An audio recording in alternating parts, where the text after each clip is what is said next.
দর্শক আপনারা দেখছেন আমার পাশে একজোড়া রোবোটিক আর্ম নিরবিচ্ছিন্নভাবে কাজ করে চলেছে, একদম বিরামহীনভাবে কাজ করছে এবং একা একাই কাজ করছে। দর্শক আপনারা যে মেশিনটি দেখছেন এটি একটি সিএনসি মেশিন। আজ আমি এমন একটি জায়গায় রয়েছি, এই জায়গায় এমন অসংখ্য সিএনসি মেশিন রয়েছে। হ্যাঁ দর্শক, রাজধানীতে একটি মেলা বসেছে এবং সেই মেলাতে সব বিভিন্ন রকমের সিএনসি মেশিন নিয়ে আসা হয়েছে। আর এই সিএনসি মেশিনগুলো আপনি যদি একটু বলি, এখন যে মেশিনটি কাজ করছে, মেশিনটি কার্টের উপর বা কার্ডবোর্ডের উপর ডিজাইন করছে এবং দারুণ দারুণ নান্দনিক ডিজাইন সে স্বয়ংক্রিয়ভাবে ফুটিয়ে তুলছে।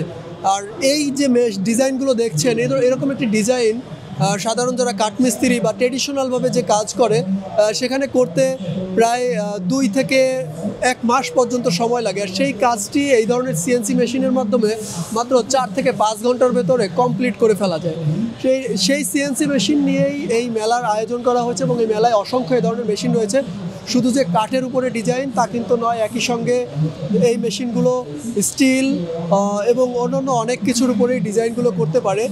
দর্শক আপনাদেরকে এই মেশিনগুলো দেখাবো, মেশিনগুলো কীভাবে কাজ করে সেই সম্পর্কে আপনাদেরকে জানাবো এক্সপার্টদের কাছ থেকে। এবং একই সঙ্গে এই মেলাতে যারা আসবেন এবং তরুণ উদ্যোক্তা যারা আছেন তাদের জন্য যে দারুণ দারুণ যে অফার, সেই অফার সম্পর্কে আপনাদেরকে জানাবো এবং মেশিনগুলো কীভাবে আপনারা সংগ্রহ করতে পারবেন, কীভাবে সেট আপ করবেন, সেই পুরো প্রসেস আজকে এই মেলার প্রাঙ্গণ থেকে আপনাদেরকে জানাবো।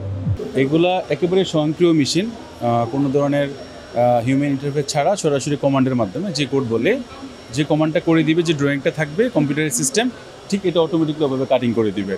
আর এই লেজার মেশিনের যে একুরেসিটা আসে সাধারণত হাতের কাটিং করলে বা অন্য যেভাবে হাইড্রোলিক প্রেসে যেভাবে করে এই একুরেসিটা আসে না। বসুন্ধরা টিস্যু, অশুদ্ধতার বিরুদ্ধে এক বিন্দুও ছাড় নয়। আমরা যে মেশিনগুলো নিয়ে এসেছি এই মেশিনগুলো সিএনসি মেশিন। সিএনসি মেশিনটা উডের উপরে, বোর্ডের উপরে এবং ইন্টেরিয়রের নান্দনিক কাজের জন্য এই সিএনসি মেশিনটা খুব গুরুত্বপূর্ণ একটা মেশিন। আর পাশাপাশি আমরা মেটালের উপরে আমরা একটা ফাইবার লেজার কাটিং মেশিন নিয়ে এসেছি। পাশাপাশি আমরা laser cutting and engraving machine নিয়ে এসেছি and fibre laser marking machine নিয়েছি।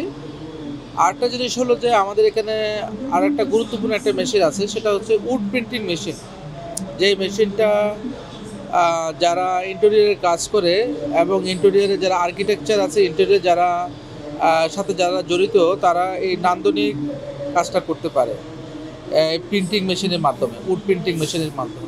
দর্শক আমার পাশে এখন যে মেশিনটি দেখছেন এটি ফাইবার লেজার মেশিন এবং এই মেশিনটিও স্বয়ংক্রিয়ভাবে পরিচালিত বা স্বয়ংক্রিয়ভাবেই চলে।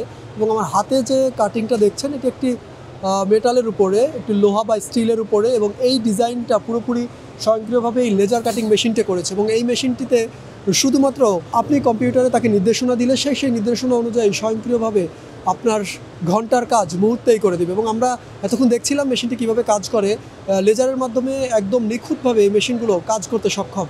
যতই আধুনিক হচ্ছে পৃথিবী, ততই বেড়েই চলেছে প্রযুক্তির ব্যবহার। যে কাজ একজন সাধারণ শ্রমিকের করতে কয়েক ঘন্টা বা কয়েক দিন সময় লাগে, সেই কাজ এ ধরনের সিএনসি মেশিন করে দিতে পারে কয়েক মিনিট বা কয়েক ঘন্টায়। তাই তো দিন দিন কর্মক্ষেত্রে এ ধরনের সিএনসি মেশিনের কদর বেড়েই চলেছে। সাকিব হাওলাদার, RTV, ঢাকা।